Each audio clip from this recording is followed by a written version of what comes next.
புதுக்கோட்டை மாவட்டம் அறந்தாங்கியில் ராமநாதபுரம் லோக்சபா தொகுதி அதிமுக வேட்பாளர் ஓட்டு சேகரிக்கும் பணி நடந்தது.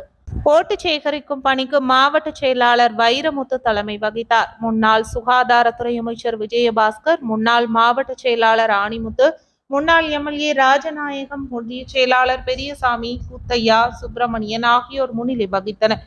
நகர செயலாளர் ஆதிமோகன் வரவேற்றார். ராஜநாயகம் பேசிய போது, அதிமுக வேட்பாளர் நல்ல வேட்பாளர், தொகுதிக்கு நிறைய செய்வார். அடுத்த கூட்டம் வெற்றி பெற்று இதே இடத்தில் நன்றி அறிவிப்பு கூட்டமாக அமைய வேண்டும் என்றார். முன்னாள் அமைச்சர் விஜயபாஸ்கர் பேசிய போது, வேட்பாளராக உள்ள ஜெயபெருமாள் அடிக்கடி வருவார்.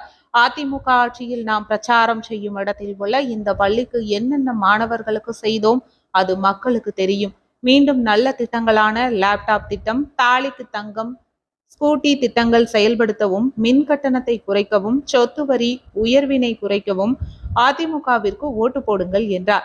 வேட்பாளர் ஜெயபெருமாள் இரட்டை இலை சின்னத்திற்கு ஓட்டு கேட்டு பேசிய போது, அறந்தாங்கி சட்டமன்ற தொகுதியில் மக்களின் அடிப்படை பிரச்சனைகள் எதுவோ அதை நான் தீர்த்து வைப்பேன். புரட்சி தலைவர் எம்ஜிஆர், முன்னாள் முதல்வர் ஜெயலலிதா, தற்போதைய பொதுச் செயலாளர் எடப்பாடி பழனிசாமி வெற்றி சின்னமான இரட்டை இலை சின்னத்திற்கு ஓட்டளிக்க கேட்டுக்கொண்டார். கூட்டத்தில் அதிமுக கட்சி நிர்வாகிகள், கூட்டணி கட்சி நிர்வாகிகள் என திரளானோர் கலந்து கொண்டனர்.